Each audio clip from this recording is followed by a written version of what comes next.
Wabarakatuh. Selamat datang mahasiswa jurusan Ekonomi Syariah Universitas Said Ali Rahmatullah dalam mata kuliah Ekonomi Politik. Pada pertemuan ini kita akan membahas ilmu politik dan ilmu ekonomi. Dalam mata kuliah Ekonomi Politik, kita akan membahas dua kajian keilmuan. Yang pertama yaitu ekonomi dan politik. Ilmu ekonomi membahas terkait dengan bagaimana manusia memenuhi kebutuhan hidupnya. Bermacam-macam yang telah dilakukan seseorang dapat kalian lihat pada gambar tersebut. Ada seorang petani, nelayan, pasar terapung, buruh, penjual bakso, dan pasar. Secara garis besar, kegiatan ekonomi yang dilakukan oleh manusia ini dapat kita kelompokkan menjadi tiga. Yang pertama yaitu kegiatan produksi, yang kedua distribusi, dan yang ketiga adalah konsumsi. Kegiatan yang dilakukan oleh manusia ini dipengaruhi oleh kebijakan yang telah diambil oleh pemerintah. Siapakah yang duduk di kursi pemerintahan? Adalah mereka, para pemangku kebijakan yang telah memenangkan kursi politik, sehingga banyak orang memperebutkan kursi politik tersebut supaya memiliki kewenangan untuk mengambil keputusan yang nantinya akan berpengaruh pada seluruh warga masyarakat. Konsep ekonomi politik muncul pada abad ke-18 yang ditandai dengan terjadinya pergeseran istilah dari ekonomi menjadi ekonomi politik. Istilah ekonomi diambil dari konsep Yunani yang berarti manajemen rumah tangga, sedangkan ekonomi politik dimaksudkan sebagai manajemen tentang urusan ekonomi dalam suatu negara. Jadi bedanya, kalau ekonomi saja ini berkaitan dengan pengelolaan ekonomi suatu rumah tangga. Rumah tangga ini bisa rumah tangga keluarga atau rumah tangga perusahaan. Sedangkan kalau kita berbicara kaitannya dengan ekonomi politik, ini pasti membicarakan pengelolaan ekonomi dalam suatu negara atau kota. Kemunculan ilmu ekonomi politik ini telah menimbulkan perbedaan tentang tanggung jawab dari pejabat negara yang berkaitan dengan negara, serta bertujuan membantu orang dalam memahami dan mengatasi perubahan dramatis dalam sistem pemusatan kebutuhan manusia. Artinya, mereka yang memiliki peran politik itu memiliki tanggung jawab yang berbeda dengan masyarakat lainnya, sehingga setiap apa yang dia putuskan ini akan berhubungan dengan kesejahteraan ekonomi dalam suatu negara. Karena yang kita bahas ekonomi politik, sebelumnya kita bahas dulu kaitannya dengan apa itu ilmu ekonomi. Menurut Alfred Marshall dalam buku karyanya yang berjudul Principles of Economics yang ditulis tahun 1930, ilmu ekonomi adalah penelitian terhadap manusia dalam kesibukannya sehari-hari. Jadi meneliti apa yang dilakukan manusia untuk memenuhi kebutuhannya. Ilmu ekonomi meneliti bagian dari tindakan-tindakan individu dan tindakan sosial yang memiliki hubungan paling erat dengan pencarian dan pemanfaatan terhadap kebutuhan material dan kesejahteraan. Jadi menurut Alfred Marshall ini ilmu ekonomi berkaitan erat dengan kegiatan yang tadi saya sampaikan, ya. Jadi manusia itu memenuhi kebutuhannya dengan cara produksi. Karena tidak semuanya dapat dipenuhi, maka mereka melakukan tukar menukar.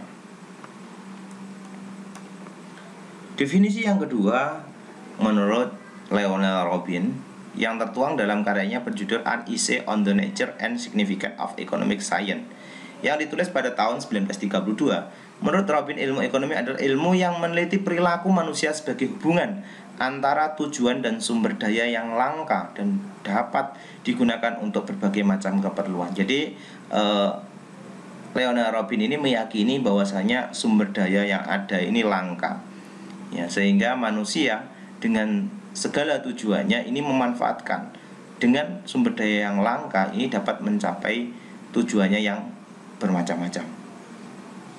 Bagi Koparaso dan Levin, definisi dari massa adalah selaras dengan ide bahwa kegiatan ekonomi adalah penyediaan sarana material untuk memenuhi kebutuhan. Adapun definisi menurut Robin dipandang lebih berkaitan dengan cara menyesuaikan yang dapat dilakukan untuk mencapai tujuan yang diinginkan. Artinya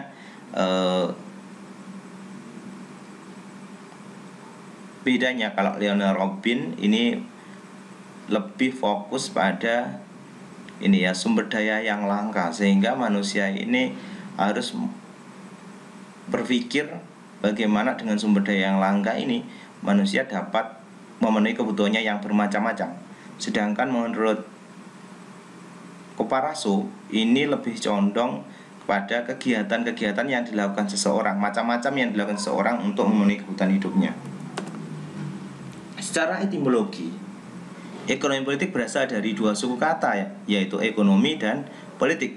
Ekonomi berasal dari bahasa Yunani yaitu oikos yang berarti rumah dan nomos yang artinya aturan, sehingga dapat didefinisikan sebagai manajemen rumah tangga.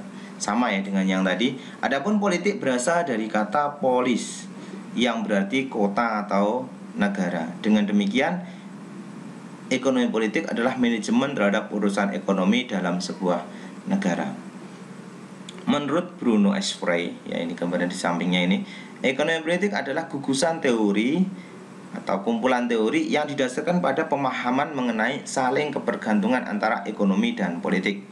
Jadi memang ekonomi dan politik ini sangat tergantung karena ekonomi dipengaruhi oleh kebijakan politik, sehingga ilmu ekonomi ini berusaha untuk mempengaruhi politik juga.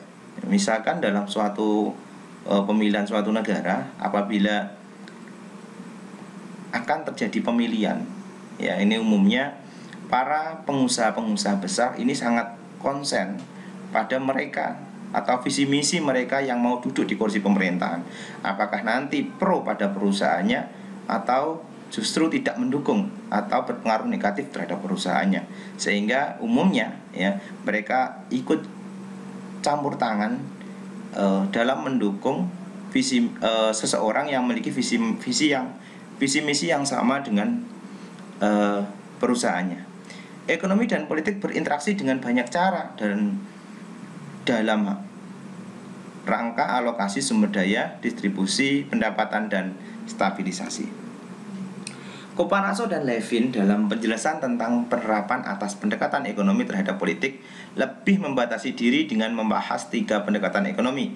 Yang pertama, teori pendekatan pilihan publik. Seperti tadi yang saya sampaikan, bahwasanya mereka yang duduk di kursi politik itu setiap keputusannya akan berpengaruh terhadap seluruh warga masyarakat, sehingga mereka yang duduk di kursi politik ini harapannya ini dapat memberikan keputusan yang dapat membawa kesejahteraan seluruh masyarakat.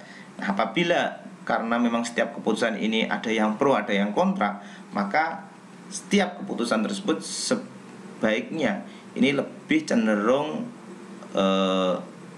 pro terhadap pilihan publik atau pilihan terbanyak dalam suatu masyarakat tersebut. Kemudian setelah dianalisis pilihan publik tersebut, maka diputuskanlah atau analisis ekonomi terhadap kebijakan. Jadi dari pilihan-pilihan tadi ya, maka akan diputuskan kebijakan mana atau apa yang akan dilakukan. Selanjutnya, analisis ekonomi terhadap institusi apa saja yang akan terlibat dan memiliki kewenangan untuk mengambil kebijakan tersebut. Selanjutnya kita akan membahas kaitannya politik dan ilmu ekonomi. Eratnya hubungan antara ilmu politik dan ilmu ekonomi memunculkan ilmu baru, yaitu ilmu ekonomi politik. Upaya memaksimalkan studi mengenai ekonomi politik tidak terlepas dari sistem ekonomi di negara yang bersangkutan. Ya, karena tadi yang kita bahas masih secara umum ya, artinya banyak negara yang memiliki banyak sistem dalam politik maupun dalam sistem ekonomi. Terkait dengan hal tersebut, ada 2 sistem ekonomi besar dunia yang dibagi menjadi 2 kategori pokok, yakni sistem ekonomi yang berorientasi pasar atau ekonomi liberal dengan sistem ekonomi terencana atau yang lebih dikenal sebagai sistem ekonomi terpusat. Ya, ini seperti yang telah kita bahas di semester sebelumnya kaitannya dengan bagaimana sistem ekonomi liberal. Kemudian ada juga sistem ekonomi yang kedua, yaitu sistem ekonomi terpusat atau sosialis. Bedanya apa? Kalau sistem ekonomi liberal ini berhubungan dengan kebebasan pasar. Artinya pemerintah memberikan kebebasan terhadap pelaku ekonomi untuk melakukan kegiatan ekonomi sebesar-besarnya. Artinya memberikan kebebasan sebesar-besarnya pada pelaku ekonomi untuk mendapatkan kapital.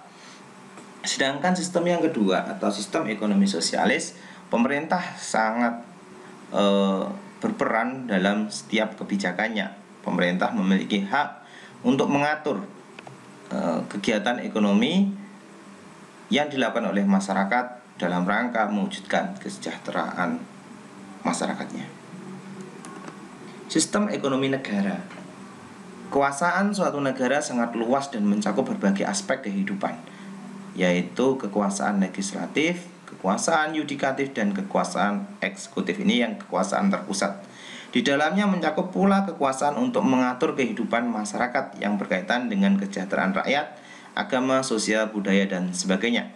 Kekuasaan legislatif ini terdiri atas DPR, DPD, dan MPR. Kemudian kekuasaan yudikatif ini terdiri dari MA, Mahkamah Agung, Mahkamah Konstitusi, dan Mahkamah Yudisial. Dan yang terakhir adalah kekuasaan eksekutif, ini terdiri atas Presiden, Menteri, beserta dengan pemerintahan yang ada di bawah. Ini namanya eksekutif atau eksekutornya ya.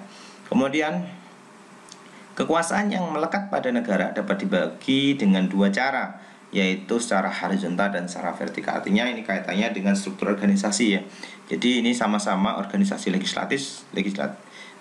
organisasi yudikatif.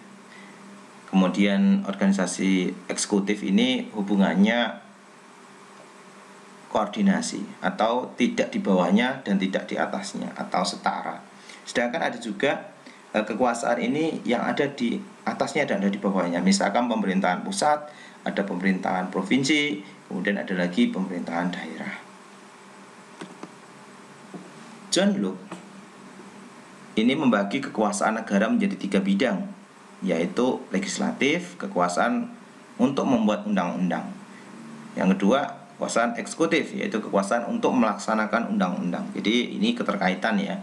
Ada kaitannya, yang pertama ini yang membuat, kemudian eksekutif atau eksekutor ini yang melaksanakan undang-undang tersebut. Kemudian yang ketiga adalah federatif, kekuasaan untuk mengadakan kerjasama atau aliansi dengan orang-orang atau badan di luar negeri. Ini kalau di Indonesia ini tidak ada ya, ini federatif ini masuk di bagian eksekutif. Adanya legislatif, eksekutif, dan yudikatif. Implementasi kebijakan pemerintah. 3 unsur penting dan mutlak seperti dikemukakan oleh Adi Tarwiyah dalam bukunya 2005 halaman 11. Suatu kebijakan politik itu yang pertama adanya program atau kebijakan yang dilaksanakan. Artinya sesuatu itu sebelum dilaksanakan itu ada program atau ada rencana yang telah ditetapkan. Yang kedua ada target group, yaitu kelompok masyarakat yang menjadi sasaran atau diharapkan dapat menerima manfaat dari program tersebut, perubahan atau peningkatan. Dan yang ketiga unsur pelaksana, baik organisasi maupun perseorangan yang bertanggung jawab dalam pengelolaan, pelaksanaan, dan pengawasan dari proses implementasi tersebut. Nah, ini slide yang terakhir, kita akan bahas kaitannya dengan berbagai kebijakan pemerintah. Ya, yang pertama pendidikan. Pendidikan itu apa? Pendidikan adalah usaha sadar dan terencana untuk mewujudkan suasana belajar dan proses pembelajaran agar peserta didik secara aktif mengembangkan potensi dirinya untuk memiliki kekuatan spiritual, keagamaan, pengendalian diri, kepribadian, kecerdasan, akhlak mulia, serta keterampilan yang diperlukan dirinya, masyarakat, bangsa, dan negara. Menurut Mutia-Harjo R 2001-68. Sedangkan selain di bidang pendidikan, pemerintah melalui kewenangan politiknya ini memiliki kekuasaan untuk mengambil kebijakan di bidang kesehatan. Sistem kesehatan menurut WHO yaitu semua kegiatan yang tujuan utamanya untuk meningkatkan pengembalian dan memelihara kesehatan. Cakupannya meliputi formal healthy service yang mencakup pula promosi kesehatan, pelayanan kesehatan oleh tenaga medis profesional, pengobatan tradisional, dan pengobatan alternatif. Selanjutnya di bidang sistem jaminan sosial, ini keliru ya yang atas berbagai kebijakan pemerintah ini. Sistem jaminan sosial nasional adalah sistem penyelenggaraan program negara dan pemerintah untuk memberikan perlindungan sosial agar setiap penduduk memenuhi kebutuhan dasar hidup yang layak menuju terwujudnya kesejahteraan sosial bagi seluruh penduduk Indonesia. Jaminan sosial diperlukan apabila terjadi hal-hal yang tidak dikehendaki yang dapat mengakibatkan hilangnya atau berkurangnya pendapatan seorang, baik karena memasuki usia lanjut atau pensiun, maupun karena gangguan kesehatan, cacat, kehilangan pekerjaan, dan sebagainya. Nah, selain ini masih banyak lagi kewenangan yang harus diputuskan oleh pemerintah. Jadi di bidang pendidikan ini ada banyak sekali kebijakan yang dilakukan oleh pemerintah. Ini misalkan di bidang eksekutif melalui Menteri Pendidikan. Ini sekarang ini lagi marak kurikulum baru yaitu Merdeka Belajar. Kemudian sebelumnya juga telah diputuskan wajib belajar 9 tahun. Kemudian di tingkat provinsi juga ada lagi ya. Untuk pendidikan yang awalnya dari SD sampai SMP ini SPP-nya gratis, sekarang ini bahkan sampai SMA di SMA negeri atau MA atau SMK negeri ini juga gratis. Kemudian di bidang kesehatan ya, ini contohnya kemarin ini terjadi gelombang pandemi COVID-19, maka seluruh warga masyarakat diwajibkan untuk vaksin ya. Tapi pemerintah pun juga memiliki kewenangan ya. Selain memberikan pelayanan juga memiliki kewenangan. Jadi tentunya setiap kebijakan ini ada yang pro, ada yang kontra. Mereka yang tidak mengikuti kebijakan pemerintah tentunya akan mendapatkan sanksi. Salah satunya apabila mereka yang tidak mau ikut vaksin ini tidak mendapatkan pelayanan kesehatan. Kemudian ini kaitannya dengan jaminan sosial ya. Ini seperti tadi yang saya sampaikan, adanya gelombang pandemi, maka situasi ekonomi di suatu negara mengalami kegoncangan. Ya, ini contohnya di Indonesia. Dengan adanya pandemi tersebut, banyak karyawan-karyawan yang dipecat karena restrukturisasi dari perusahaan, karena memang perusahaan mengalami penurunan produksi. Tentunya penurunan produksi ini terjadi karena adanya penurunan permintaan masyarakat. Baik, sekian materi pertama dari ilmu ekonomi dan ilmu politik. Apabila ada yang kurang jelas nanti kita diskusikan dalam forum diskusi. Baik, terima kasih. Assalamualaikum warahmatullahi wabarakatuh.